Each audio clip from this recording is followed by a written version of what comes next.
If you're a podcast host, listen up. This one's for you. My name is Allie Jackson. I'm the host of Finding Mr. Height, a dating and relationship podcast that I've been doing for 4 years now, sharing my positive and practical approach to dating that's built on my own life experience. And I wanted to share another experience that I've had, my secret behind monetizing my show. It's called Red Circle. And I was just telling my colleague about how much I love their platform. With Red Circle, not only am I getting a seamless hosting experience, but I also love the support I receive in ad sales. It's not just typical ad sales either. It's targeted opportunities based on my show and my life. And the platform is super simple. You just set your preferences and Red Circle matches you with sponsors that align with your show. You can vet every opportunity and their platform gives you great analytics. More recently too, my Red Circle team has brought me opportunities outside of my podcast on social media to really augment the podcast partnerships, bring them full circle. I just can't recommend them enough. If you want to give it a try, go to redcircle.com to get your free trial. That's redcircle.com for a free trial.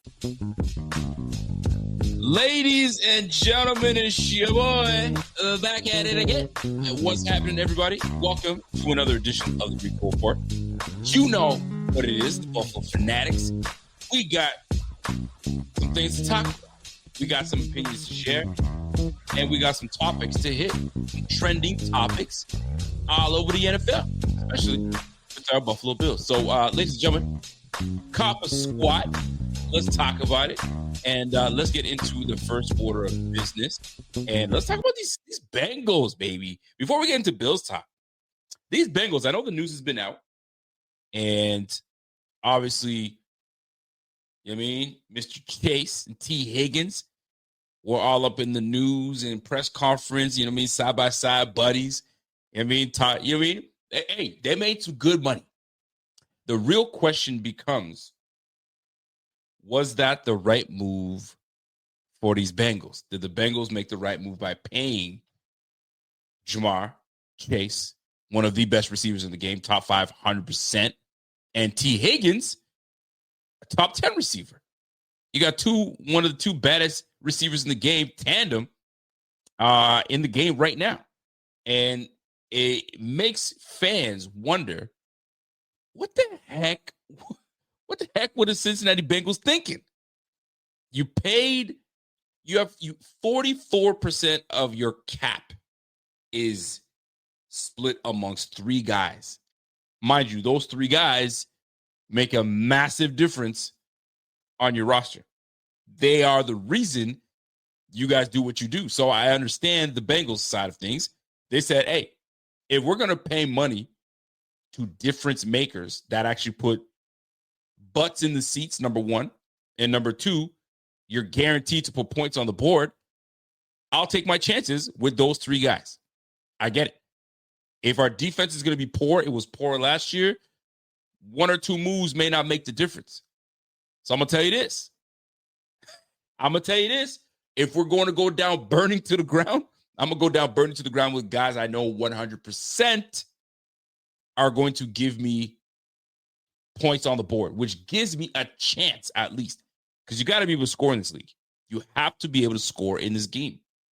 And if you're looking at it, well, Rico, you got to look at it. You got to stop offenses too. I don't know how many offenses, if these guys are healthy, can go toe-to-toe when these guys are hot. When Joe Burrow is not hurt and he's balling, you got Jamar Chase and T. Higgins on the sideline together. They're difficult to stop. They got a nice little young running back in Chase. So that's a decent squad. That's a good offense. The offensive line, a little shaky, much better than years past, but a little shaky. But defense was the issue, right? These guys were putting up big numbers, but still losing in crucial games because defense couldn't stop a nosebleed. But here they go. And by the way, big shout out to my girl, Laura. I see you, Laura. I see you, girl. Your boy's back on the mic. Let's go. So that being said, I found that intriguing for the most part. The AFC North is always going to be a tough matchup for anybody. And the way I see it is we're in the AFC North. Our job is simply to stay within the game. And if we can just win our division, which we're always pretty close, it's always pretty tight, let's roll, right? I'm betting that my offense is going to be better than Baltimore's. I'm betting that my offense is going to be better than Cleveland's. And I'm betting on my offense is going to be better than the Pittsburgh Steelers. Is that too crazy to think? Not so much. When you really look at it that way, I'll take my chances too. I got T. Higgins, I got Jamar, I got Joe Burrow, I got a top 5 quarterback, I got a top 5 receiver, and I got a top 10 other receiver. And then they just signed Gesicki. They're just gonna have to put up a lot of points. They're gonna have to put up at least 30, 35. They're gonna have to. And if you can bank on your offense doing that, your defense can now pin their ears back and just hope and wish that, a turnover pops their way, and away we go. So I understand that thought process. I understand that thought process very much so. So I guess we'll see. I guess we shall see. So that being said, shout out to the Bengals. I mean, they do what they got to do. They're doing what they're supposed to do, and that is pay your talent. And that they did. Nobody can tell me T. Higgins wasn't worth it to bring him back. Nobody can tell me Jamar Chase wasn't worth it to bring it back. Question is, bring it back at 40 mil? And that's where the Bengals were like, F them picks, F the money, I'm paying these cats. And that's what it looks like. So, real question is, how do they start the year? This might be one of the greatest decisions that franchise has ever made if these Bengals just go on a rip and they run the table in the AFC North and they kill it. Then nobody's going to be talking about how much money these boys made. Now, if it starts off poo-poo, they're going to have some questions to answer. They definitely will. Anyway, that is that. Wanted to share that. I thought that was quite interesting. There are a few other things going on in the NFL. Let me get my mic popping. There we go. There are a couple things going on in the NFL, but that was one that stood out to me tremendously. I see my man, the Cleveland Browns, are doubling down. They feel good about their re-signing of Myles Garrett, and they'll do it twice. They'll do it 3 times. They love what they did, and I'll tell you this much: if they get a cheap quarterback, that is good enough. They might trade for Joe Milton. Let's just say they trade for Joe Milton, the young quarterback out of New England, and you put him over there, Deshaun Watson. I think he's overdone with. He just got engaged. Like he ain't on football. Maybe he is, maybe he isn't. But right now, if you bring in a cheap Joe Milton that gets you competitive, and then you go and draft what's that defensive lineman coming out of Penn State. You draft that brother with the 2nd pick or 3rd pick, wherever they're picking. Now you got Myles and you have a bookend. You got a nice corner. Maybe the Cleveland Browns aren't so, out of it as much as we want to say it. I'm just saying there's a lot to be you could say a whole lot. Abdul Carter, thank you very much. You put Abdul Carter and you put Myles Garrett opposite one another. That is a terrifying sight. Get themselves a quarterback that can at least give them something. I'm sorry, but Kenny Pickett ain't going to cut it for me. I'm sorry. He ain't going to cut it. But if you can trade for Joe Milton, buddy, that might be a very intriguing Cleveland Browns team. That might be intriguing. To think that AFC North, I don't care what anybody tells me, toughest division in the game. Tough division in the game. Love it. Love to see it. My man, Big Papa Bill, what up? He goes, Bengals and Browns direction, less organizations. Yeah, but I mean, it just takes just a thought process. You know what I mean? A move here and there, and you're back in it. Cleveland, I thought was doomed. Like you're gonna be there where you are, but you guys already know. All it takes is one quarterback to kind of string along some wins and show that you got a little something. I mean, that show that they got something they're mobile enough, they can put the ball in the air, give your team a chance. You got some. So we'll see. Anyway, let me get off the NFL for a little bit and get back onto this Bills. But if there are topics you guys want to touch on NFL wise, you already know what time it is. I would love to talk about it. Let's get in it. But let's get into some chatter. How are we feeling about Matt Milano? If you've been living under a rock, Brandon Beane hit up Mr. Milano and said, hey, bruh, we got to talk. And Brandon was like, we got to talk, and we got to talk now. And this is what it pertains to. You win that contract. No bueno. We got to do something about it. Now, how that conversation went down, who knows? But one thing's for sure, I can tell you, however it went down, I can promise you it was a tough conversation for Brandon Beane to have with someone I'm sure that he really likes, someone I'm sure that Bills Mafia love a lot. And I've seen people write that, I don't want to see Matt Milano go and et cetera, et cetera. Well, here's what took place. Brandon Beane hit him up and said, listen, there's going to be a pay cut. You're taking a pay cut. And you're taking a $3.6 million pay cut. Oh, by the way, and we're voiding the last year of your contract. Essentially, you're a free man to go next year. What are your thoughts? Because if you don't take it, I might have no choice but to maybe release you. This is my opinion, by the way. I'm not saying this is what took place with Brandon Beane, but I'm sure the conversation probably could have went that way. He probably set out some options. Here's option A. Here's option B. Option A, take a pay cut. You can make up for it in incentives. If you play like we think you can play at age 31, 32, listen, you can make your money back. That 3.6, you can make it back. I'll let you make that money back. But if you don't, it's mine. Oh, by the way, we're going to avoid that last year of the deal. What if I don't want that? The door's that way. Could be. Could be that way. The door could be that way.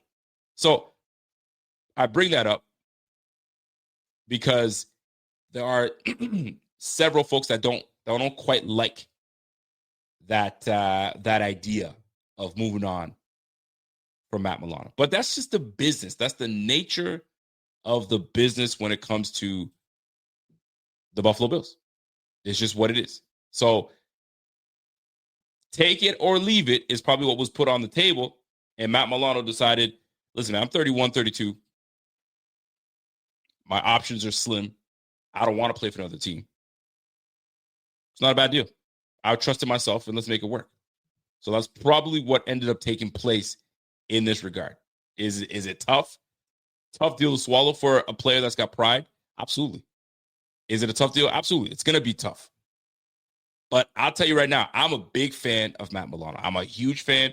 You already know I was super excited for when Matt Milano was returning to pair up with Terrell Bernard.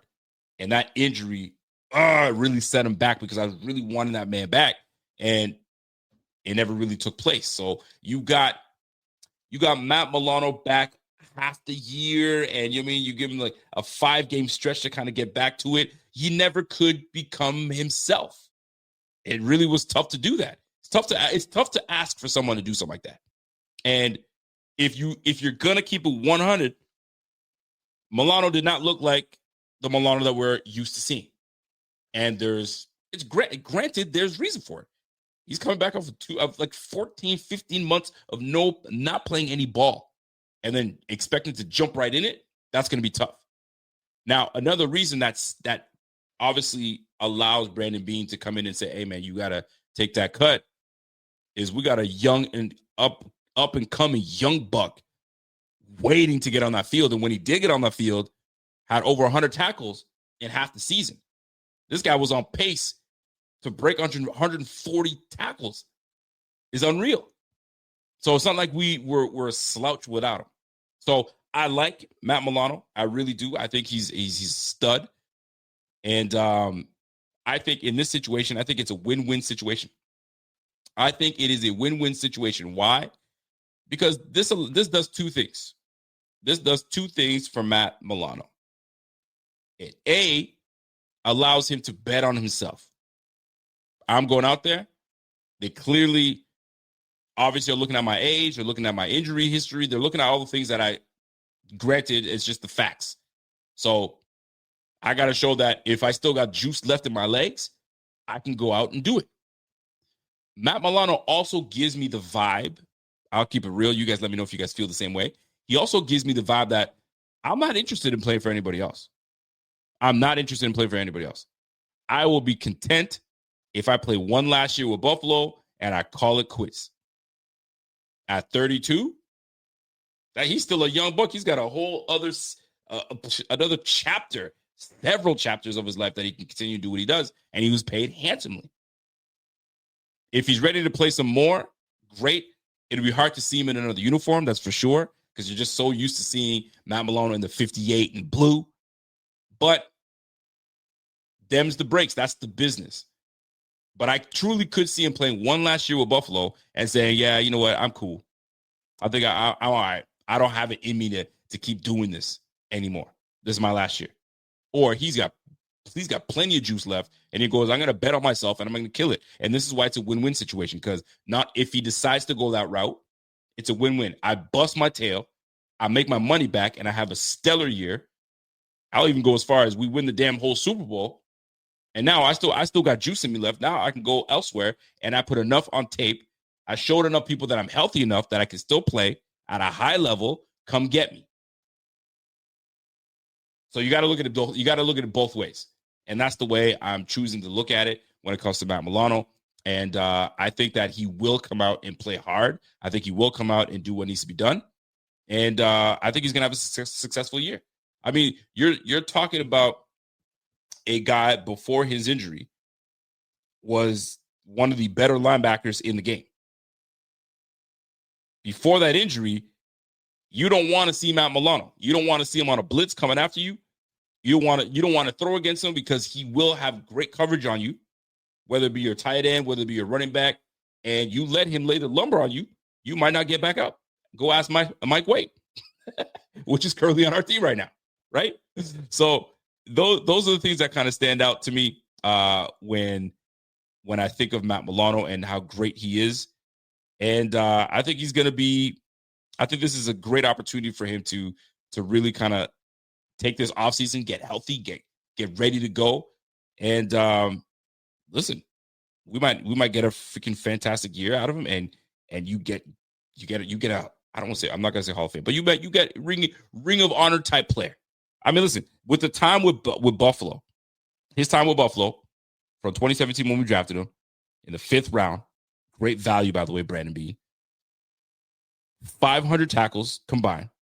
He's got 10.5 sacks. He's got 10 interceptions as a pro with the Bills. Now, mind you, the last couple of years has been slow, very slow. I mean, he had 30 tackles in 2023. He had 16 tackles just this past year. But prior to that, 99 tackles in 2022, 86 tackles in 2021. He had 100 tackles in 2019. So in his 3rd year. So, I mean, this guy's a good dude. He's a special dude. And I know other than what he does on the field, I know the ladies are going to miss that brother. Because Matt Milano is he's a fan favorite. He's an absolute fan favorite. The ladies love Matt Milano, and they will miss that brother if he ends up going elsewhere. We don't want to see it, but that's just the nature of the business, man. That's just what it is, man. That's how it comes. That's how the cookie crumbles. But we'll see. We'll see how that plays out. I see my girl Laura says, I'm kind of proud of the Bills for Matt Milano move. We really love him, but we really want to win. You're 1,000% correct. They do want to win. And Brandon Beane is on a mission. He's on a mission. He's got to save some money. I mean, the fact that they were able to save $2.5 million by trading Kaiir Elam, which we'll get into in just a moment, impressive. My man James Mountain says, or maybe he's being a leader and restructured to free up money so they can win. No player has to restructure. That's a voluntary move. Yes and no. No player has to restructure. Yes, you're right about that, but it's not a voluntary move because at the end of the day, if you don't, you know what I mean? This is the end result. I need you to take a pay cut. No, I'm not taking a pay cut. Okay, well, then I have to release you. This is what it's going to be. I don't think there's ever been a situation where I'd love to know if anybody knows you're taking a pay cut. No. Okay. You can stay on the team. I haven't seen it, and if somebody can tell me, cool. Typically, when you ask someone to take a pay cut, it's because you've got decisions to make. You can prolong your career. Go ask Mitch Morse. Mitch Morse was asked to take a pay cut. Typically, when you're asked to take a pay cut, it's either we're going to release you or you can remain on this team, but I need you at a lesser amount because the amount I'm paying you, you're not giving it to me. And in Matt Milano's case, not that you're not giving it to me, you just can't because of your injury history. You've played 9 games in 2 years. So, and you're only getting older. I got to make the same decision I made with Trey White. Trey White had to go, and I had no choice. We had to make some moves, and that's exactly what took place. So whether you want to, they say it's voluntary, yeah, it is, but it's either you do this or this is what the result is. It's choices. If you make this choice, this is the result. If you make this choice, this is the result. So, what is your choice? Isn't that great to have choices? Choices are great, man. Anyway, my man Todd Tobin says glad Milano was sticking around, getting a ring end of the year. Don't really care how much he plays. Listen, man, they'll find the sweet spot for Matt Milano. Where they find that, I'm not sure, but they will find the sweet spot for him. Sarah Christine says he started looking like really good by the end of the year. By the end of the season, he only had like 4 slow games, and then he started looking better and better. And that's what they're banking on in a way, and that's why I think Brandon Beane allowed that option of you can make a little bit more money by getting your incentives. I'll leave it open. He could have just said straight cut, and that's that. But he's like, no, I'll leave a little room. So if you turn out to be who we think you can be, shoot, make your money back, kid. Let's go. Make your money back. We'll gladly pay you because we love you. And I think that's exactly what takes place, man. When you draft someone, and I'm speaking for Brandon Beane here. Brandon Beane has had some really good players that he's drafted, and you can tip your hat, if you will, because if you can retain the guys that you've drafted and they've really paid well and they've really played well and they did what they were supposed to do, that's a win for Coach. Excuse me, that's a win for Brandon Beane. That's a win for Brandon. It's a big win for Brandon Beane. So the fact that Milano has played well and has been successful, and he's made a name for himself in the league, success. That's a big one. That's a big one. So not to stay too long on that topic, but I love what the team has come down to. I love that the fact that they came down to make that decision, and that's what it is. And don't forget that $3.6 million that pay cut that he just took saves the Bills $6.1 million this year on this year's cap. So now we can kind of maneuver and make some moves if we need be. If we got one more major signing that has to take place, who knows? So I like it. I like it a lot. So big shout out to Matt Milano.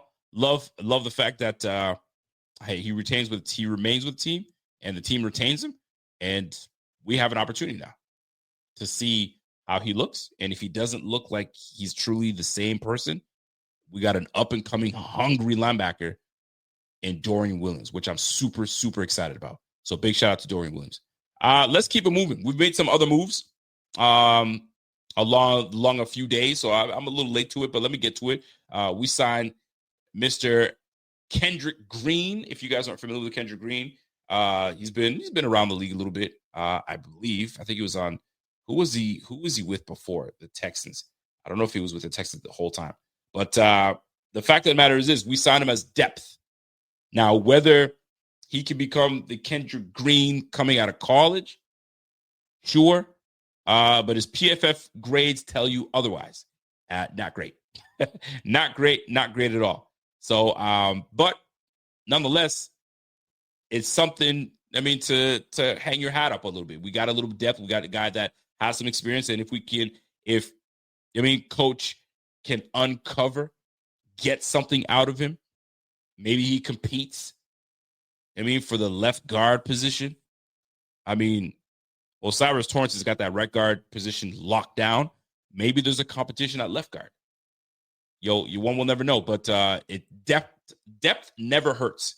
It never hurts to bring in some depth on the squad, and Kendrick Green becomes one of them. So big shout out to Kendrick Green. Let's talk about it, folks. You see it.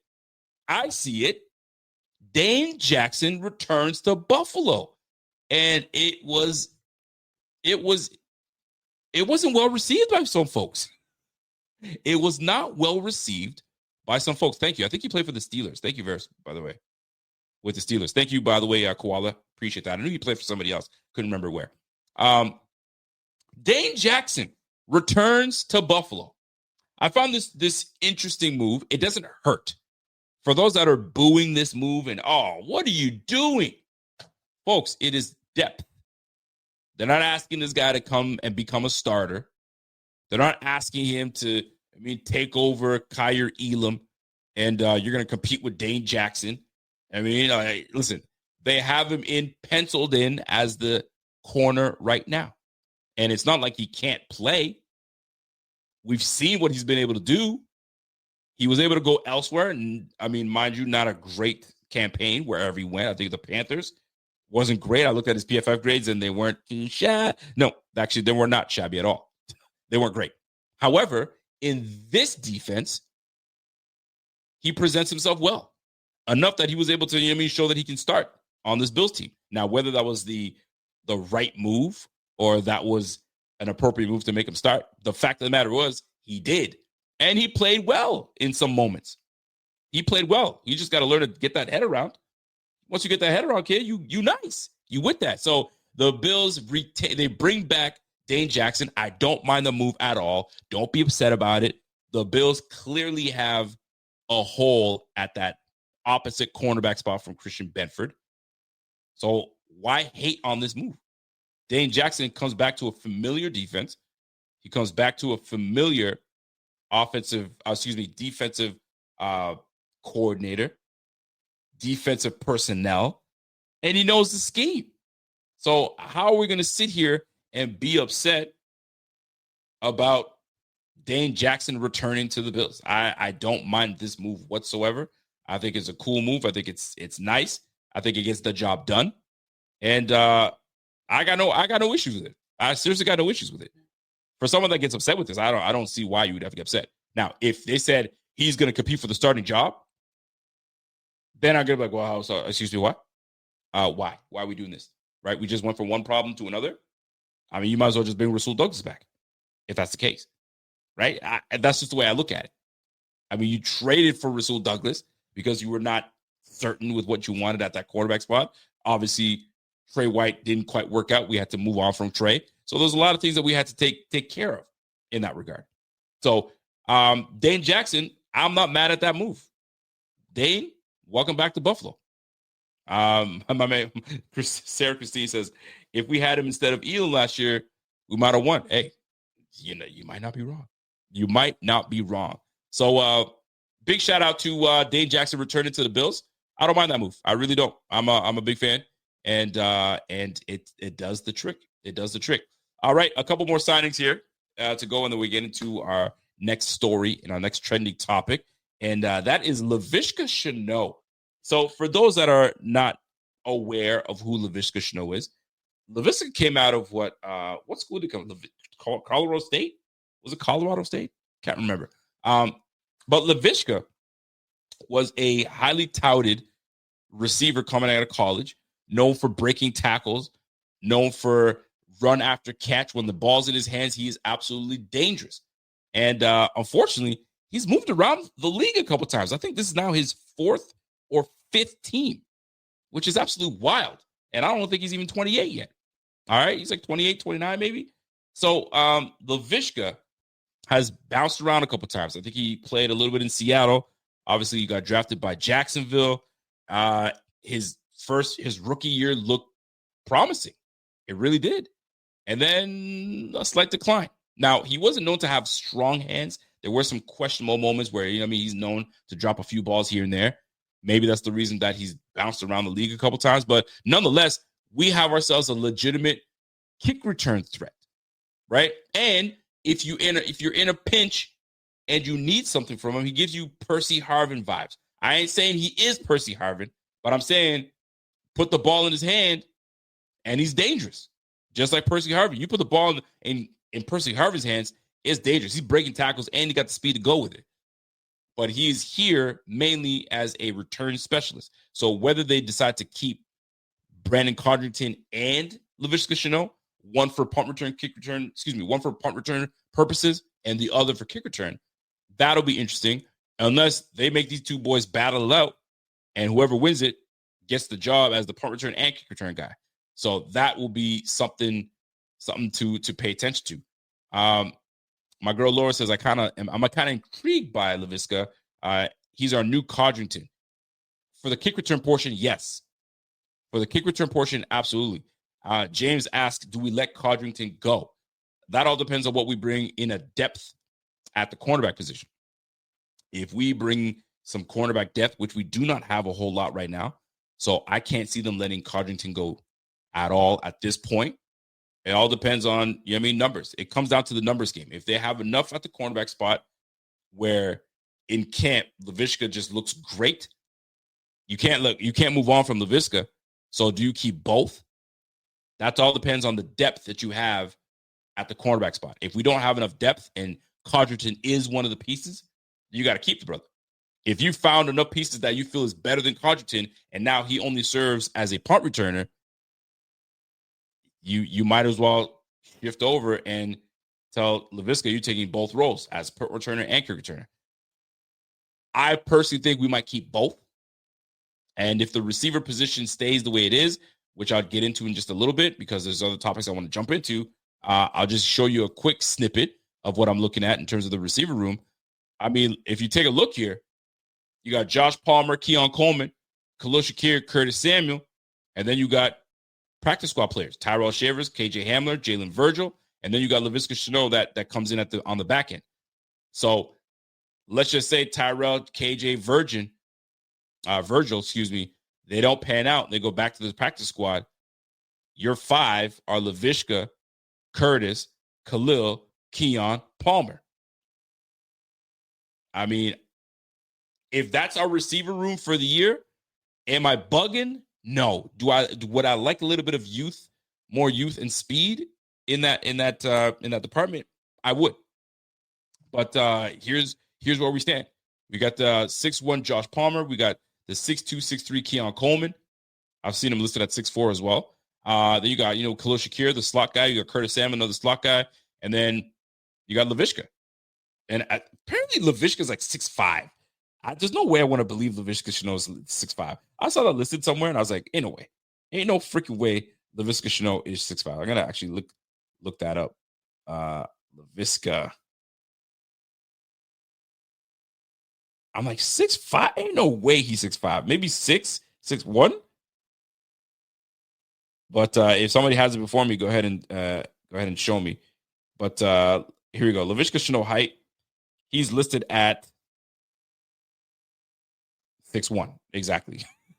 I saw 6'5" somewhere. I was like, yo, that's grossly exaggerated. There's no way this brother's 6'5". That's crazy. That's crazy talk. Yeah, thank you. He's like barely 6 feet. Well, they have him listed as 6'1".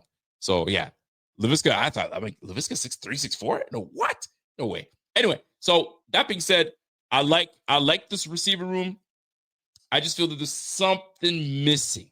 There's something missing in this receiver room. Could we end up going with this list right here? Maybe. Right? Does Tyrell Shavers make the team and we go with 6 receivers? Well, it makes it tough when you have Palmer, Coleman, Khalil Shakir, Curtis Samuel, that's your 4. And then Laviska makes it 5. I don't think we're going 6. My man said, yo, he might be 6'5" in heels, but he certainly ain't 6'5" on the field. That's no dice. No dice at all. So that's what we're looking at right now. That's our receiver room. I feel like we're missing a piece. You guys let me know. Do you guys like this receiver room here?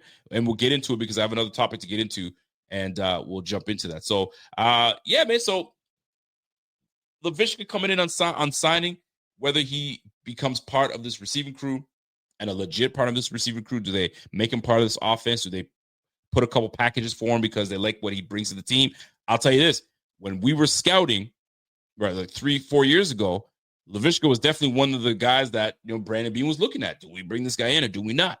So this is Brandon Beane's kind of, I wanted you then, I got you now. Let me see what I can work with. So we'll see how that plays out. All right, last little storyline before I get into my training, my topics for the night. When is this brother going to get paid? When is this brother going to get paid? I'm still waiting for it. Does he get paid, folks? Do we think he gets paid? Is it out of the... Is it just not going to happen? I'm wondering. This brother's waiting patiently. And a lot of these DBs are getting paid boku dollars right now. They're getting paid boku dollars, and we sitting here not paying him. So it makes me wonder. Are we just going to let him play the year out? Kind of like what James Cook is doing. We've paid who we need to pay. And now it's time to you guys to show me that you guys can do it again. You're on the cusp, Christian Bedford, from being a really good player. Some might say sign him now so he doesn't become a guy that is going to earn a lot of money. But with earning a lot of money, there comes accolades. Are you a Pro Bowler? Are you an all-pro player? Did you lead the league in interceptions? A lot of those things, in my opinion, matter. And I bet you Brandon Beane is saying that. I don't care what Stingley got paid. He was a first-round draft pick, right? This guy got, $89 million guaranteed? Give me that. That's good bank. That's good bank, right? A lot of these DBs getting big-time money. So Brandon Beane could be sitting on his hands saying, yeah, that's great, but they got something to kind of, go on. You got no Pro Bowls. You got no pros. You got no second team all-pro. You don't have any of those things. So you still got a lot to prove to me before you get the bag. And Brandon Beane could have said, and I promise you, if you become one of those guys, I'll give you the bag if you deserve it. If you're deserving of it and you earn it, I'll give you the bag. But until now, show me what you got. And I think that's the same thing he's doing with James Cook. Show me what you got. You say you want 15 mil? Show me that you're worth 15 mil. It's quite simple, really. You don't complicate life. It's quite simple, right? These two boys right here, they got a lot to prove. Both these boys want to get paid. So what you going to do? How are you going to perform? That's what it comes down to. You got to perform. You want that money? Show them what you got. So, unfortunately, James Cook is is playing a position that some folks don't see a lot of value in them. This year, you had teams that showed you why there should be a lot of value in this position.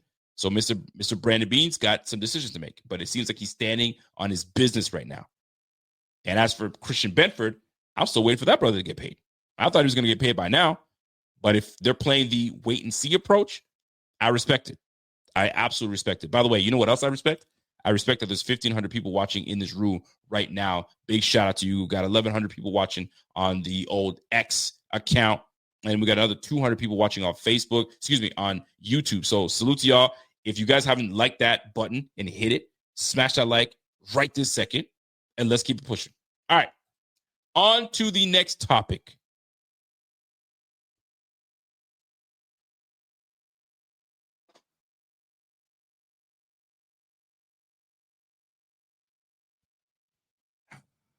Kaiir Elam. Listen, if you think I'm going to sit here and poo-poo on Kaiir Elam, I'm not.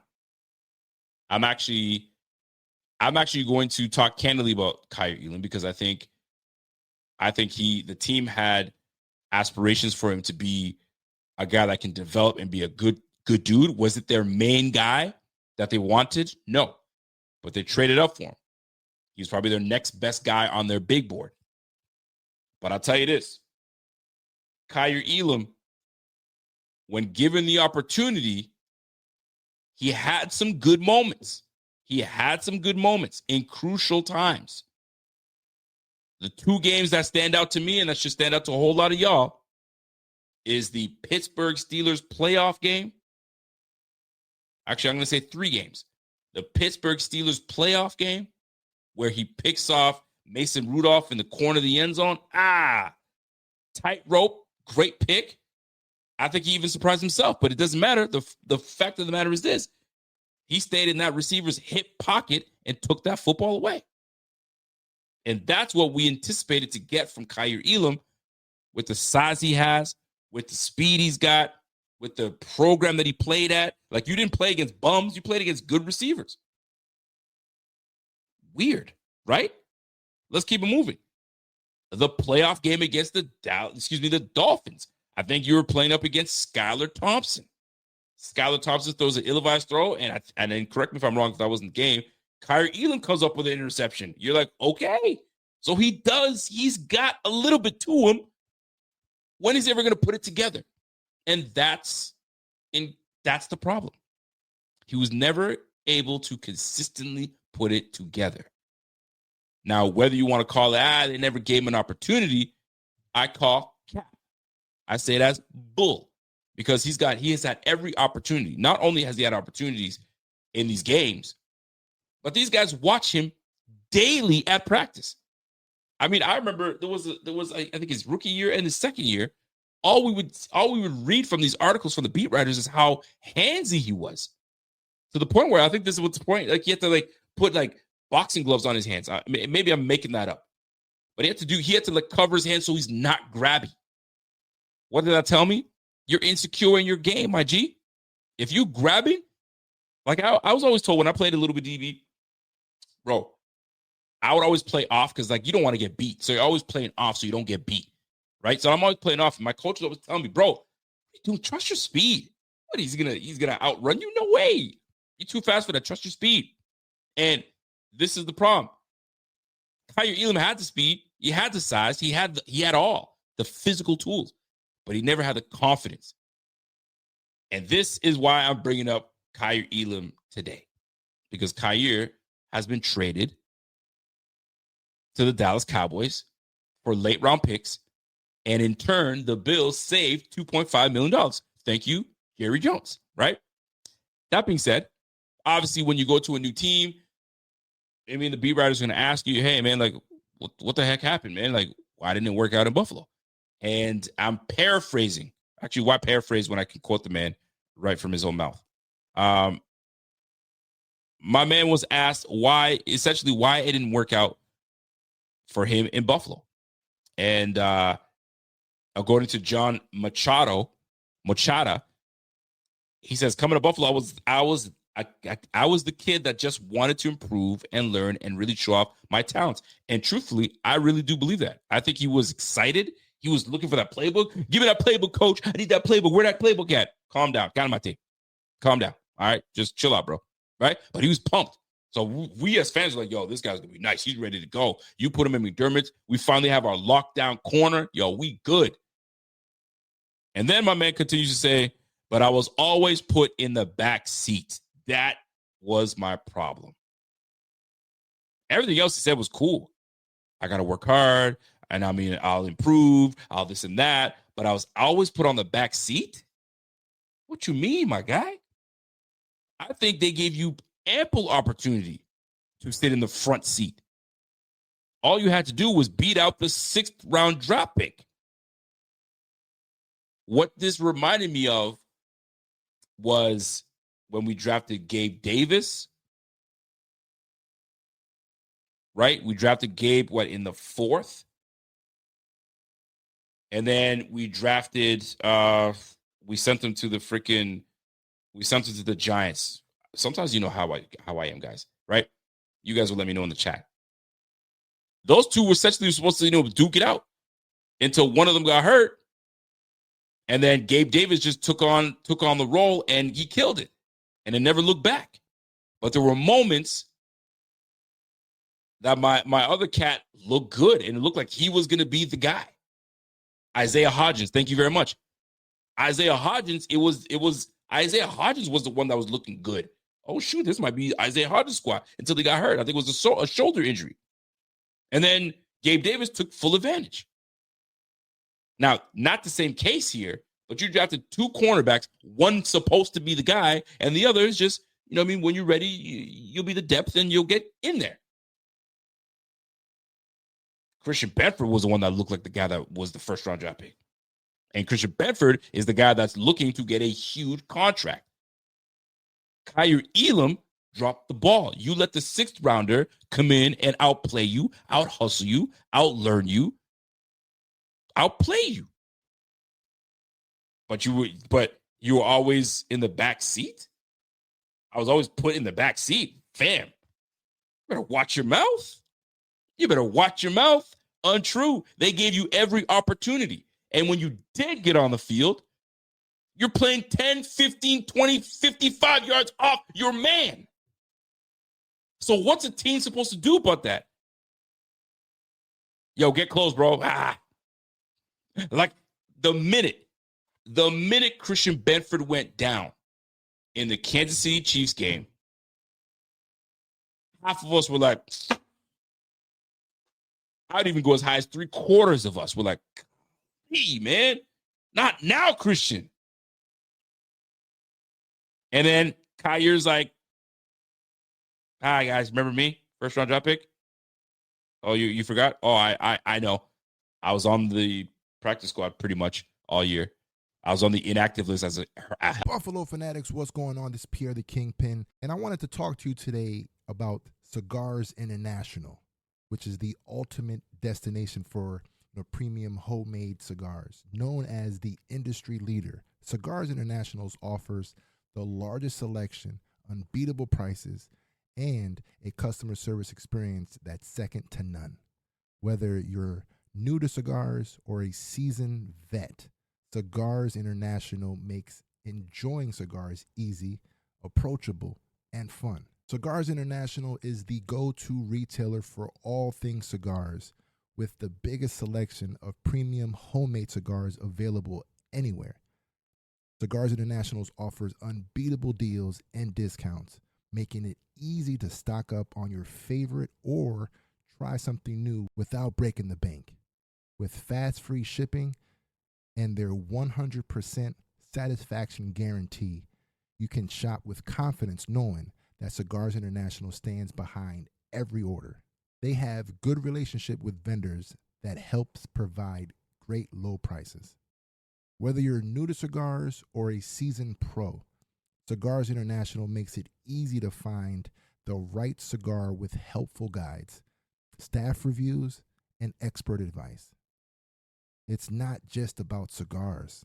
Cigars International also offers a wide range of accessories and more to elevate your smoking experience. Check out the great deals every day at cigarsinternational.com. That's cigars, CIGARS, international.com. Use code FANATICS at checkout for 20% off your order of $50 or more, plus free shipping. Or visit www.cigarsinternational.com/fanatics, and the discount will automatically apply. Again, use code FANATICS at checkout for 20% off your order of $50 or more, plus free shipping. Or visit www.cigarsinternational.com/fanatics, and the discount will automatically apply. healthy scratch. I know. I'm finally in. Here we go. Then he continues to get abused on the field by Juju freaking Smith-Schuster. That boy put him on a crossover, and Kaiir went stumbling all over the place. Bro, it's terrible. Golly. And then you want to say they didn't put me in, they put me in the back seat? You put your ass in the back seat, my guy.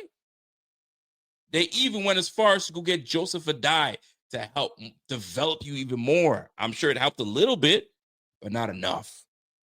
And it's not a bashing Kaiir Elam segment. It's not. Because I actually like the guy. We actually wanted this guy we rooted for this guy to really do well. They didn't give me an opportunity. They put me in the back seat? What? You got me looking like Russell Westbrook. What? You serious? Like, nah, you put yourself in the back seat, my guy. You literally made us stop the car. You undid your seatbelt. You look back at Christian Bedford and you say, yo, can we switch? I'm getting car sick. It's pretty much what you did. I'm getting car sick. I'm going to go in the back. Christian Bedford's like, fair bet. Shotgun. And now he's paying the dividends. And now you're off to Dallas. Now, I actually hope that things turn around and there's a coach out there that you just align with and they turn you into a stud. I wouldn't even be mad if Kaiir Elam was killing the game. I'd be happy. I'd actually applaud. I hope it works out for you, but don't be putting that on the record, bro. You could have just said, yo, it was great. I appreciate the Bills. They gave me the opportunity. They drafted me. Da da da da da. Keep it like that and keep it pushing. But my man was all they didn't give me an opportunity. Boy, That little line right there, talking greasy. You're talking greasy. But all the best to you anyway. All the best to you. I really do sincerely do mean that. Because he's a good kid. He really is a good kid. He's a good dude. All the best. But nah, bro. Nah, bro. Take that nonsense to Dallas, Texas. You know what I mean? You and Trayvon Diggs can have it out. Duke it out over there in Dallas. Big D. But I really do hope for the best for this guy. For real. No joke. My girl Laura says, yo, I will say coaching also made a mistake of playing way more man defense versus KC, which almost everyone was bad at. But Elam was the worst. And here's the worst part. Elam's game is man-to-man. We're not going to make you play vulnerable ball in zone. We're going to put you in your wheelhouse. It's man-to-man, mano-y-mano, jam that sucker up. You got long arms, go get it. Nope. That boy was proceeded to get crossed up, try to recover, and fall 15 yards downfield. And you got Juju Smith-Schuster wide open. They didn't even go to him. That's how crazy it was. The minute Christian Bedford got hurt, I was like, all right, we're done. It's a wrap. It's over with. Tough. Now, Christian Bedford stayed in that game. Maybe we're talking about something different. So, big shout out to Kaiir. I hope you really do well over there. But, yo, don't talk greasy like that, bro. Don't talk greasy like that. We like you, bro. We like you. Don't talk greasy like that. All right. Moving on to the next topic. Which one do I want to hit? Yeah, we'll get into this one. So I was telling you guys about the receiver room and how I felt like something might be missing. Where is it? Where's my guy? Something might be missing in that receiver room. That's what I was thinking. And there we go. And I was like, what is it though? So Josh Palmer will become our route runner / deep threat receiver.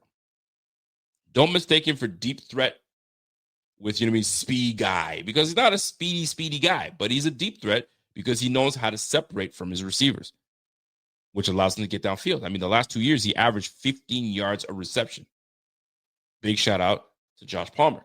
Keon Coleman. A lot to be desired out of Keon. He fell off at the end of the year. Well, that's okay. He's a rookie. It happens. He probably hit that rookie wall. And now he knows that this is a long season. I got to buckle up. Big size. Showed a lot of potential. A lot of potential this year. Khalil Shakir. We already know what time we get with Khalil Shakir. I'm looking for Khalil Shakir to really take it up a notch this year, going forward. I think that with that big contract, I think that they're going to start to see a lot more targets go his way to be a feature on this team. And then after that, Curtis Samuel shows up when the heck he wants to show up. We don't know when that brother's going to show up. Inconsistent. Tyrell Shavers, KJ Hamler, you guys I already told you guys, these are practice squad players. And then Laviska Shenault, maybe he's our punt returner, our kick returner. He's our special teamer. So really and truly, you got 3. 4, Curtis Samuel. I don't want to disrespect him. Now, I bring this up because I feel like we're missing one more piece. But the question is, what piece are we referring to? Well, it turns out there was a receiver this weekend that decided to dig up old pictures, if you will. Dig up old pictures. You know what I mean? You ever I don't know if you've ever done that before. I don't think I've ever done that before. But you ever get into your reminiscing days and you start going through the old He said, "No, don't do it." You ever start Don't say it. Nah, you ever start going through the old chest, the old I don't know, what do you call that big? Yeah, the chest. Right? You go through the chest and the old albums there, and you're like, oh, 2021. Oh, this was a good year. Right? I remember that. Oh, yeah. Confetti was going down. That was a tough season. We learned a lot that season. The season after that, oh, man, that was great. Oh, good times. Well, it turns out Stephon Diggs dug up he went to the attic and dusted off a few pictures and posted them. Stephon Diggs is showing love to Buffalo. Then it got me thinking. Stephon Diggs coming off an ACL injury, his stint in as a Texans receiver, it went. It wasn't horrible, but it wasn't great. Could it have been great had he not gotten hurt? Who knows? Nico Collins is the main guy on that squad. Let's be real clear, right? Tank Dell and Stephon Diggs, they pretty much went back and forth until Diggs got hurt. But I bring this up because Diggs is a receiver right now that is currently teamless. So I want to bring this up to you guys right now. Put your bias aside. Don't look at we can look at it afterwards, but don't look at the relationship that Stephon and the Bills had the last year or two. Look at our need and look at what he could bring to the team. You know he's got chemistry on the field with Josh Allen. That's no question. You know he knows the offense. No question. You know he's not going to be asking for top dollar like a receiver one. No question. So if you can get Stephon Diggs for the Lolo, emotions aside, couldn't you see him fitting right in this little receiver mix? And then you can call it a day. Josh Palmer, Keon Coleman, Khalil Shakir, Stephon Diggs, Curtis Samuel, and we out. You don't have to look at him as number one receiver. You may not even have to look at him as number two receiver. But his ability to separate, his ability to run routes, and his chemistry with Josh Allen would allow these guys to get on the same page right off the rip. And furthermore, Josh would not be looking at him as the go-to guy. Secondly, Josh has now become the alpha of the team. So if something's out of pocket, it's not happening. It's my team now, bro. And if you go, you do what I say. And all I got to say is Brandon. And Brandon will get you out of here. You don't think that he'd be on his P's and Q's and make sure he's on the up and up? You wouldn't want to see Diggs back in a Bills uniform so we can try to win something? Y'all, you guys don't like that, huh? Brian Bauer said, yo, Rico, you bugging. Somebody said, yo, Rico, go wash your mouth out. Listen, I'm going to be real. I'm being dead ass with you guys. If the situation presented itself, I would absolutely listen. I understand he's coming off an ACL injury. I totally get that. That drives his price down, number one. Age also drives his price down. How he left also drives his price down. And if he's available, why not? Somebody said I prefer Amari instead. Well, we had Amari. That didn't work out. So if you're not about Stephon Diggs, which I could totally understand because a lot of you guys are saying no to the look how he left. He left it, his cryptic messages. And I understand all that. I'm trying to avoid that. I'm looking at just the player himself. Could he come off and present himself as a decent option? My man said, yo, remember the side eye? I do remember it. But it's probably a man that was hurt. It's probably a man that was like, man, maybe I made the wrong decision. I love Josh. And they're thriving without me. And maybe he wants to make do. Because you never know. What if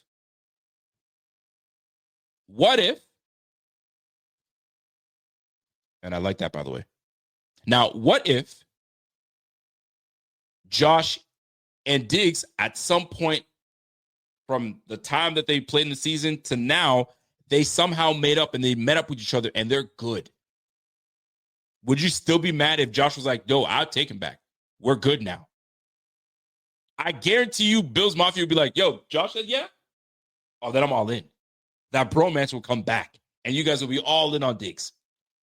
But it all would stem off of Josh. And if I'm going to be absolutely real, Joshua will be like, we are absolutely good without Stephon Diggs. He's good where he's at. I'm good where I'm at. My mental space is great. You're looking at an MVP.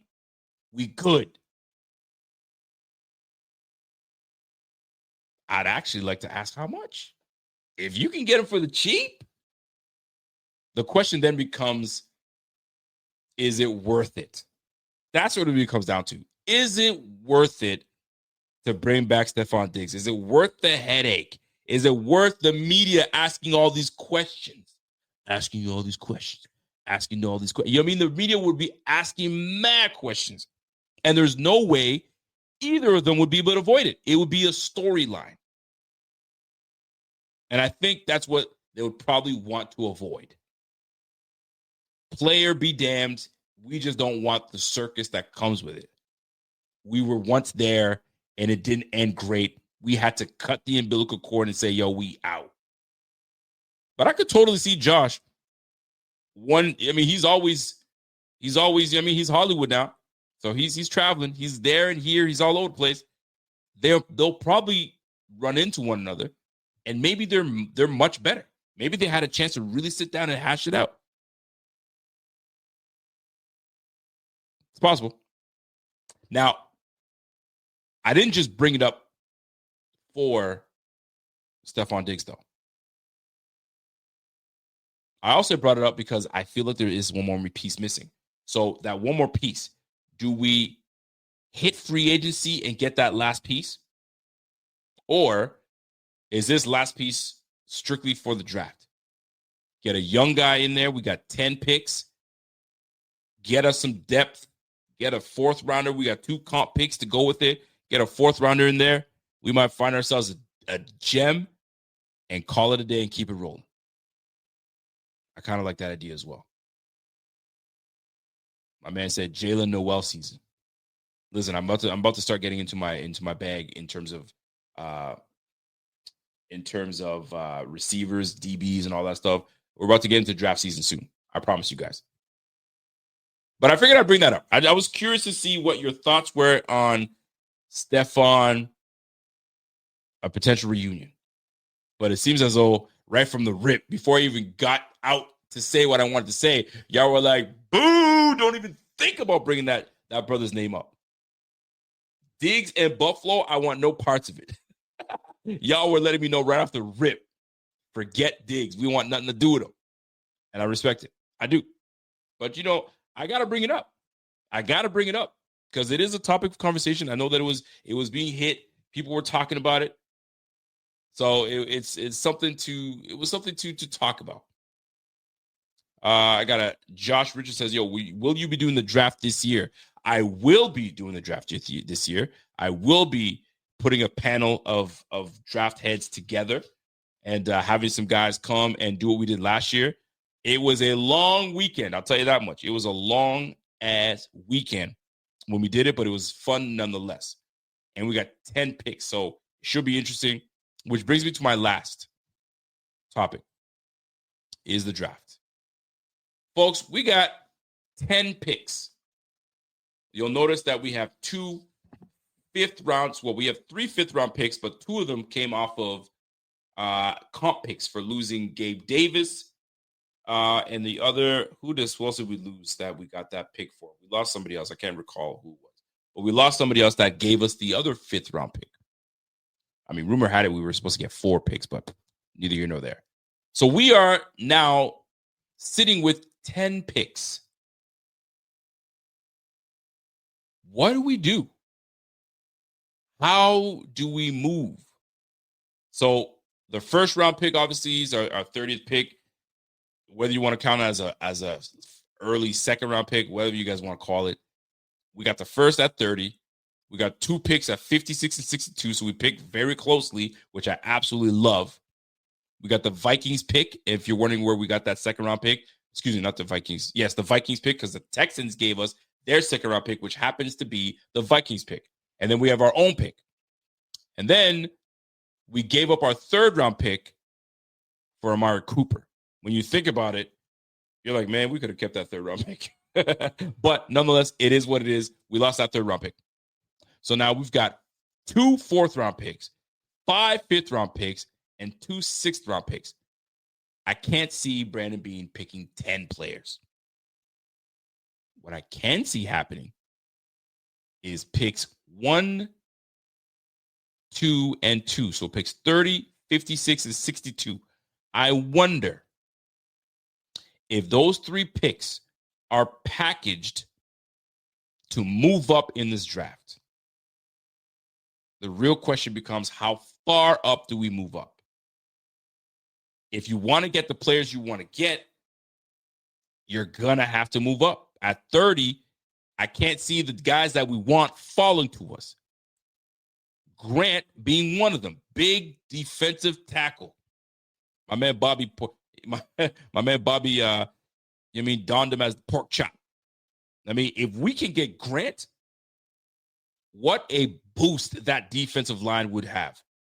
You got DeQuan, you got Ed Oliver, you got Dwayne Carter, you got Grant, you got Joey Bosa, you got AJ Epinesa, you got Greg Rousseau. What a line that would be. What a line that would be. That'd be unreal. J-Tech, I agree with you, man. It has to be Grant. It has to be Grant. Or, yeah, it definitely can be Nolan. But Grant is who I'm looking at. Or do the receiver position, I don't think we definitely need to go and get a receiver early. I don't think so. We can get that in the late rounds. Why I like these picks is because Brandon Beane, I could totally see Brandon Beane trading one pick 30, 56, and 62 and finding a way to move his way up. He's crafty that way. Finding a way to move up and get the guy that he wants. You know, the wheelhouse, Brandon Beane's wheelhouse is in the middle rounds. This is where he excels. Look at that. You got 2 in the 4 and 3 in the 5. Yo, you got 5 picks in the middle rounds that you can really boost your team. Think about all the guys that are on the squad that Brandon Beane has acquired in the draft. Late round guys. Christian Benford being a prime example. Khalil Shakir being another. Right? 3rd round. Terrell Bernard. Like Dwayne Carter. 3rd round. If I remember getting, was it 3rd round that we got Dwayne Carter? I'm trying to remember correctly. I think it was 3rd round we got Dwayne Carter. It's unbelievable. Like, this guy gets some great pieces late. So, go ahead and trade them 3 picks, them first 3 picks, my guy. Go and get that Malachi Starks safety. We can figure that part out anytime. Go and get Grant.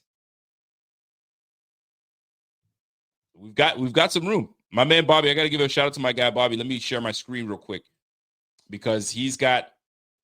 Tell me. I want to get your thoughts on what we see here. Let me just get rid of this real quick.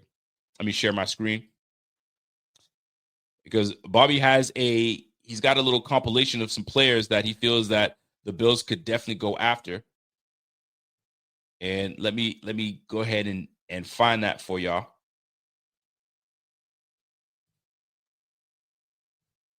Let me see if my screen sharing. Not yet. There we go. Let me share my screen real quick, and I can give you guys an idea of what we're getting at here. So if you look at this here, trade up candidates. I don't know if you guys can see that properly. So the trade up candidates. Let me open that up. Maybe that might be a little better. So what you're looking at right now If the Bills trade up, and I kind of shared my first 3 picks. Those first 3 picks got to do something. If you can get Janae Barron, that would be an absolute steal. If Kenneth Grant can fall deep enough that we can move up and steal this brother, 100%. Malachi Starks, somebody mentioned that in the chat. There he is. These are prospects that the Bills can absolutely go get. Walter Nolan. We were just talking about Walter Nolan. We got receiver Emeka Egbuka. Maybe late rounds. Maybe we can steal up and come and get those guys, right? And then lastly, Siobhan Revel out of East Carolina. These are some names that the Bills will absolutely be looking at. My man Rob says, yo, bottom 3 in play at 30 anyway. Even better. J-Tech says, yo, Rico, I stay put and get Nolan at 30. My man said, Buka! Get some Buka in there, man.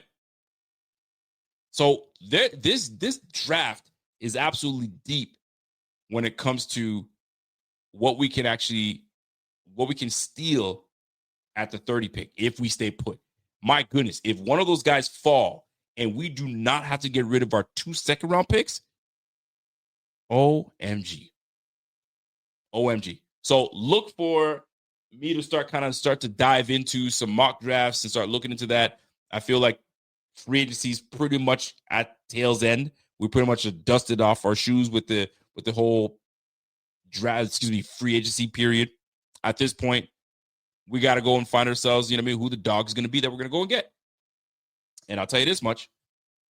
If we don't get it together and we don't kill this draft, pressure is going to be way higher on Brandon Beane. Brandon Beane's got an absolute opportunity to go in there and kill it with a fantastic draft. And I can't wait. 10 picks? That'd be great. My man J-Tech says, yo, got to get Nolan in the first and lock down a corner at 56. Man. But does Nolan drop to 50? Does Nolan drop to 30? That's what it becomes. Does he drop enough to 30? Josh Arnold says, it'll be great with Grant, Harmon, Nolan, Golden, Starks, and trade up for Johnson and Barron. Man, the possibilities are great. This is why I love draft season, because of these possibilities. With what we have now and what I love about how the system works, go out and fill your holes. And Brandon Beane does a great job of this. Fills his holes in free agency with some quality pieces. And then when he gets to the draft, bro, I don't have to reach. I could chill. And if I can move up somewhere, without people really kind of knowing what I'm going to do, bro, we could really we could steal this offseason, because some folks are talking about, the Bills killed this offseason. And we could absolutely go in there and steal this draft at 30. It's crazy. By the way, Brian Bowers comes in and says, does anyone really have confidence that Beane will get this right? I sure don't. Listen, I'm going to keep this up. I was feeling some type of way about it. And that's why I'm not ready to crown Brandon Beane for a great offseason. He's had a solid offseason. He's filled some good pieces, some good roles, and some holes. But this draft is going to show us everything. Joey Bosa was a nice pickup. I like what I saw out of Joey Bosa. I like that we picked him up. I love that. Fan. We brought back key essential pieces. Kaiir Elam. Moved on from Kaiir Elam. Terrell Bernard, right? Christian Benford. We're still waiting for what's going on with Christian Benford. We bring guys back. Greg Rousseau returns to the team. Those are huge. Terrell Bernard, key core pieces. And then Josh signing that big-ass contract and then leaving money on the table to say, yo, go do what you got to do and go get it. You love that. You love to see it. I kind of want to see where we at in terms of how much money we actually officially have. I haven't had a chance to take a look, see. So I'm curious to see how this all plays out. But right now, when it comes to what these Bills have in the bank, according to Spot Rack, we are sitting at a cool 20. Excuse me. Hold on. That's not right. Hold on. I was looking at our dead cap. 29 million dead cap. Let me see what we have in terms of money in our pocket. Give me a second here, folks. So what, we sitting at 9 mil? Is that accurate? 9.7 mil. So that's where we currently are sitting at right now, if I'm reading this correctly. 9.7 mil. So I thought I read that we were like at 20 mil, give or take, but maybe some money still has to come around.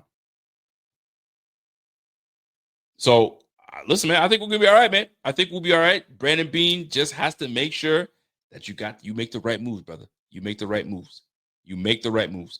We got some good depth. You got Derek Forrest, where he was supposed to be that guy, but he was just the odd man out with the Washington Commanders. So, listen, we'll have some competition now. We'll have some competition. My man, Brian Bowers, BB, says, yo, and that's the problem, man. Right there. Richie Fresh just said it. What did Richie Fresh say? Richie says, yo, imagine we're in Allen's 8th year and still saying Beane needs to nail this draft. How about the first 7? Listen, fellas, you can't nail them all. You can't nail them all. And you can't tell me he's had horrible drafts. There's not one draft you can say, yo, that was horrible. Just take a look at the last draft class or the draft class before that. Think about it, right? Or 3 draft classes ago. Terrell Bernard's draft class. So you can't hit them all. One thing you can say, though, for a fact is he hasn't been horrible. He wasn't buns. He's always made some solid picks that make you say, okay, I got you. Dwayne Carter, I'm still looking to see what Dwayne Carter does. I'm still looking to see what Javon Solomon does. I'm a big fan of Javon Solomon. Big fan. I think he's going to be, I know some people say he's undersized, but I think he'll be great. I think he'll be solid. Keon Coleman showed a lot of promise. So, no, I'm good, man. We're all right. We're going to be all right. I think Brandon Beane's going to do what he needs to do. At the end of the day, what it comes down to is you got to give Josh his weapons, and you got to bolster that defense, and you got to get younger. And right now, the biggest question mark that now is a problem for me is that cornerback spot. Brandon Beane has to figure out that corner spot. He's got to figure it out. I'm not going to sit here and have Dane Jackson and freaking Christian Benford go at it all year. No, thank you. I'm not interested in that. I'm not interested, and no disrespect for Dane Jackson, but I'm not interested in Dane Jackson and Christian Benford. I want Christian Benford and a guy that you are going to trade for, maybe you're piling up some picks. You're going to trade for a bona fide cornerback that some team is sitting here and not really interested in and trying to move on from him, or you move up and you handle your business and grab that one guy in the draft that could make a difference at the cornerback spot. Figure it out. Beane, you got to figure it out. You got to figure it out. My man Richie Fresh comes in with a super chat. Says, yo, why in the heck do we need 10? 10 picks? Pull a Rams in a sense of package something to go all in. Would y'all be mad if we did that and won Super Bowl 60? Hell no. That's exactly what we were talking about just now. Package picks 30, 56, and 62. Package that B up and go get who you need to go get. Ain't no team gonna turn down those 3 high picks from the Bills in the second round. There's no way. See what I mean? Give those up. We got 7 more picks to go. Go get your guy. And your guy, maybe, just maybe it's that cornerback from Texas. Jahdae Barron. Now, does he fall near enough for us to even trade up? Is any team going to be a hater and say, nah, bro, we ain't letting Buffalo do that? It's going to be tough. It's going to be tough. My man Jay texted, yo, hey, Rico, would you be upset if the James Cook held out and we traded him to the Cowboys for a second and got Scatterboo to replace him? I don't need Scatterboo. We don't need Scatterboo. We're fine. We got Frank Gore Jr. We got Darrington Evans. I really mean that too. And, we got my guy Ray Davis. We don't need to go and get Scatterboo. We don't need another running back, to go and get one. And Scatterboo doesn't move the needle for me enough. Big, strong back, but doesn't move the needle enough. You know what I mean? So I'm good on him. But I'm not mad at if James Cook decides to, James Cook won't hold out because he has no leg to stand on to hold out.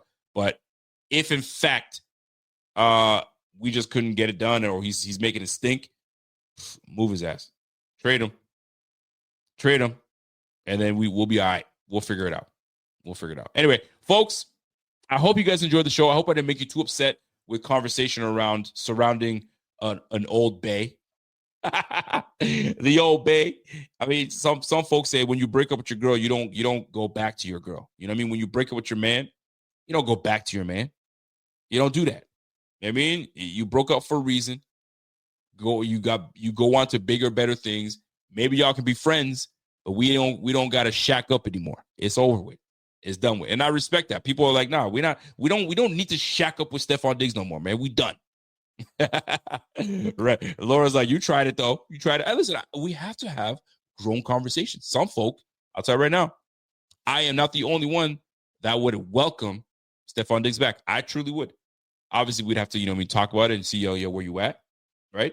I'm sure there's somebody in this chat that broke up with their girl or broke up with their dude, had time apart, they dated other people, and they got back together and said, you know what?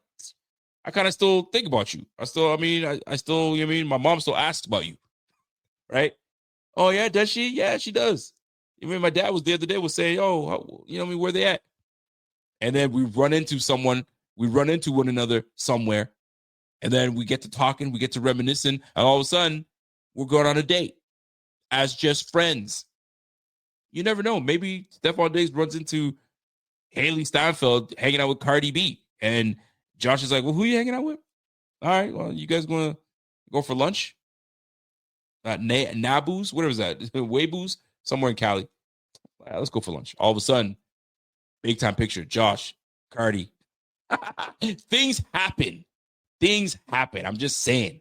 Sometimes I know some of y'all have taken the old boo back and you worked out your differences and you're like, you know what? Maybe it was my fault. Maybe it was my fault. No, well, you know what? Let's just call it a day and let's try to work this thing out.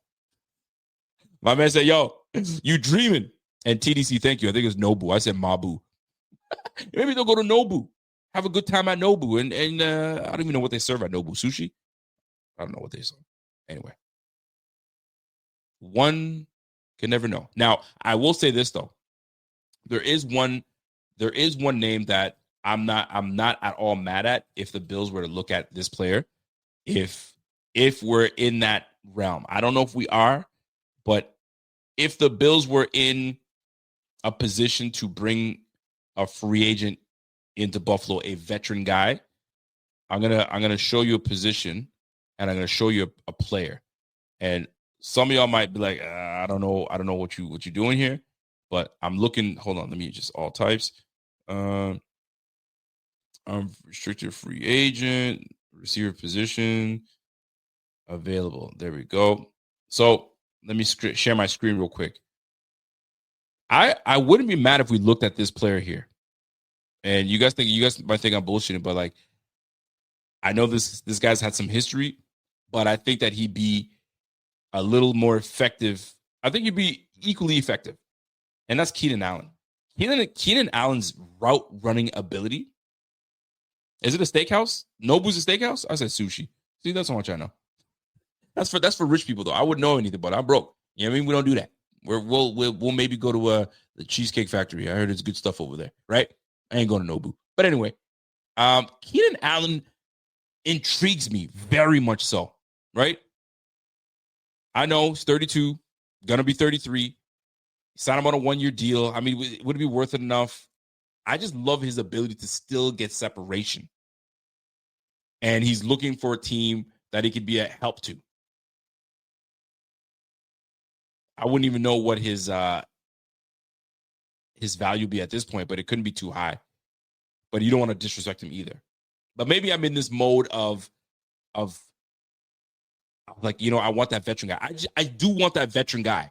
I think a veteran guy for Josh Allen is absolutely someone you need. Palmer's still a young guy. He's still coming into the league. He's still, he's doing his thing. I know he's been in the game, 4 years now? But like, you want a veteran guy that can, that doesn't deal pressure. Pressure don't do nothing for me, man. Let's ball out. And you can reunite him with Palmer. And he learned a whole lot from Palmer, learned a whole lot from Keenan Allen. So I would not at all hate it if the Bills took a flyer on Keenan Allen. Still gets separation. Can play in the slot, can play outside. Bigger body. I think, what is he, 6'2"? I wouldn't mind it. I really wouldn't mind it. And you give a security blanket, and a respect has to be given to a guy like Keenan Allen. Man, if the Bills decide to do that, I wouldn't mad. What's the market value? If the market value is at 11.1 mil, that ain't diddly squat.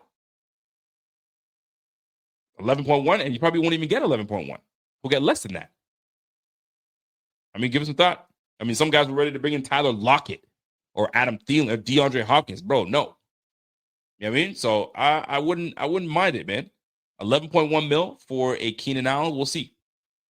And lastly, but before I get out of here, J-Tech says, Keenan Allen is not washed. I don't think he's washed either. His QB in Chicago was always on his back. I mean, listen, I think Buddy's going to be all right in Chicago. I think Buddy's going to be all right. But Keenan Allen wins outside. He's good. I like Keenan, man. I'm a big fan of Keenan. Keenan Allen is a slot receiver. We need outside guys with speed. I mean, I think we'll be all right. Keon's going to be outside, and so is Josh Palmer. There's your two outside guys right there. And you got a 4-4 guy in, obviously, Khalil Shakir in the middle. You got Curtis Samuel that can run. I mean, I don't think speed is not the issue. I don't think it's the problem is we just didn't have a separating guy that can get downfield. Well, we got one now in Josh Palmer. And you bring Keenan Allen in there, a guy that's already played with Josh Palmer. They could play off another. Bro, I wouldn't mind that at all. I like a veteran receiver. I don't know if going young, if it does anything. I'd like to have someone where Josh can say, if he's not the one calming guys down, you got a guy like Keenan Allen in the locker room, or a veteran guy saying, all right, chill out, guys, let's shoot. We'll be all right. Right? I think I like it. I love that move, but I don't think they're going that route. They may not want to go that route. Anyway, folks, if you guys enjoyed this show, do me a favor, smash that like. If you guys enjoyed it, do me that favor. The algorithms like it when you hit the like button. For some reason, it talks to this algorithm, and that algorithm talks to that algorithm, and then they say, send that to the masses, and let's get these people on this, man. If you're watching on Twitter, go ahead and retweet that. If you're on Facebook, I mean, you know what to do. Send it, share it, do all that stuff. Share it if you're watching here on YouTube, but don't leave without smashing that like. So that is my time. I really appreciate you guys always tuning in and showing some love. We should be back at it again on Friday. My guy Bot wasn't feeling well on the Friday. Neither was I. I was a little under the weather, so you didn't see us a little bit. There was a lot going on that weekend, but always glad to show out and talk ball, man. So we're looking to really kind of spice some things up this offseason. I want to get back into obviously bringing some guests in, so we're working on a list of guests to bring onto the show, and it's not going to be just players. All right, wink, wink. There's going to be some other guests that we're going to try to, switch things up a little bit, try to make these things a little fun. So stay tuned for that. If there's any content that I missed, or there's content that you guys want me to hit, and there's segments that I should hit, or things that you feel like this offseason we should touch on, y'all know what to do, man. You guys can hit me up on Twitter. I'm there. I answer. If you guys have DMs, hit me on the DMs. If you got me on IG, if I follow you on IG, you'll hit me up on IG. Or lastly, find me on Facebook. You know what the deal is. Anyway, folks, you guys have yourself a fantastic evening, and we will catch you guys on the flip. Let me get ready, and you guys enjoy yourself. Until next time, we'll Friday, and we'll get it cracking, and you guys have a great evening. Catch you later.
Time is precious, and so are our pets.